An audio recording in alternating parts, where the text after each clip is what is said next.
میں جاتا ہے تو اس کی عاجزی اور آ جاتی ہے.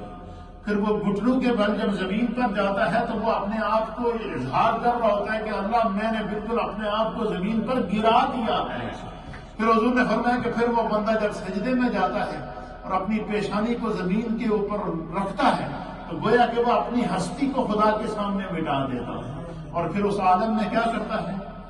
امام حکم تو یہ ہے نا کہ امام کی قرات مقتدی کی قرات ہے. یہ ہے یا نہیں کہ امام جب قرات کر رہا ہے تو مقتدی پیچھے قرات ہے نہیں کرے. لیکن کبھی آپ نے سوچا کہ جب سجدے میں جاتے ہیں امام اپنی تسبیح پڑھ رہا ہوتا ہے, مقتدی اپنی پڑھ رہا ہوتا ہے, ہر ایک کی زبان پر ایک ہی لفظ ہوتا ہے, سبحان ربی الاعلی, سبحان ربی الاعلی.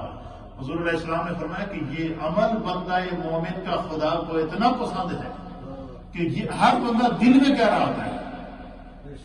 کوئی بندہ اونچی آواز سے تسبیح نہیں پڑھتا, سر سجدے میں ہوتا ہے اور سانس کے ذریعے, زبان کے ذریعے, خاموشی کے ساتھ دل سے ہر ایک کی آواز نکل رہی ہوتی ہے, سبحان ربی, سبحان ربی, سبحان ربی. حضور علیہ السلام نے فرمایا کہ یہ بندہ سجدے میں تسبیح پڑھ رہا ہوتا ہے گویا کہ وہ اپنے رب سے سرگوشی کر رہا ہوتا ہے. مثلا آپ نے دیکھا کہ ہاں بہت سارے بندے بیٹھے ہوئے ہیں, میں اگر ولی بھائی سے کوئی خاص بات کرنا چاہوں تو میں چاہوں کہ اس بات کا علم صرف ولی بھائی کو ہو, میں آگے بڑھ کر ان کے کان میں بات کروں گا.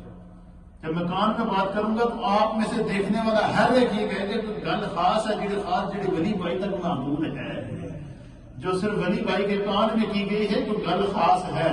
نبی پاک نے فرمایا کہ جب بندہ سجدے میں جا کر سبحان ربی الاعلی کی صدا کو بلند کرتا ہے اور وہ بڑا خاموشی کے ساتھ ہو رہا ہے, حضور نے فرمایا گویا کہ وہ اپنے رب سے سرگوشی کر رہا ہوتا ہے, اپنے رب سے اپنے دل کا راز کہہ رہا ہوتا ہے, اپنے رب سے اپنے نیاز کو بیان کر رہا ہوتا ہے, اپنے رب سے راز و نیاز کی باتیں کر رہا ہوتا ہے. اور حضور علیہ السلام نے فرمایا کہ یہ عمل بندے کا خدا کو اتنا محبوب ہے, اتنا محبوب ہے کہ بندہ جب سجدے میں جا کر کہتا ہے نا سبحان ربی, وہ کیا تو دل میں رہا ہوتا ہے.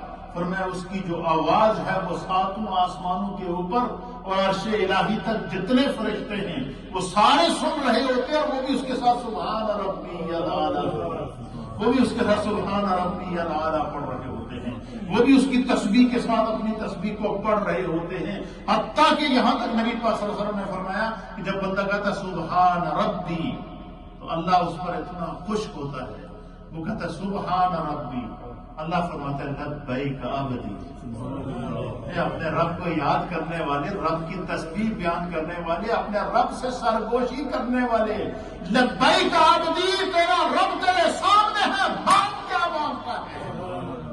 اس لیے علماء اور محدثین نے لکھا ہے, اللہ علماء اور محدثین نے لکھا ہے کہ حضرت مولانا امجد علی صاحب اعظمی رحمت اللہ تعالی علیہ خلیفہ اعلیٰ حضرت امام اہل سنت نے بہار شریعت کے اندر یہ لکھا ہے, سجدہ کے باب کے اندر, سجدہ کے باب کے اندر آپ نے لکھا ہے کہ اگر کوئی بندہ یہ چاہے کہ میری یہ دعا اللہ کی بارگاہ میں قبول ہو تو اس کی انہوں نے کہا میں تمہیں گارنٹی دیتا ہوں ایک وظیفہ ہوگا. آپ نے اس بار شریعت کے اندر لکھا ہے کہ اگر تم یہ چاہو کہ تمہاری وہ دعا اسی وقت قبول ہو تو فرمایا کہ ایک وظیفہ یہ ہے, فرمایا کہ یہ جو قرآن پاک کے اندر کتنے سجدے ہیں, 14. قرآن میں کتنے سجدے ہیں؟ سجدہ تلاوت قرآن کے اندر اعناف کے نزدیک 14 ہیں اور امام شافعی کے نزدیک 15 ہیں. تو قرآن میں کتنے سجدے ہیں؟ 14 سجدے ہیں. آیات سجدہ یہ واجب ہیں, جب بھی قرآن کی تلاوت کیا کریں اور جہاں پر سجدہ تلاوت آ جائے تو اس میں اگر تلاوت اس کو آواز کو روک کے پہلے سجدہ ادا کریں, یہ واجب ہوتا ہے.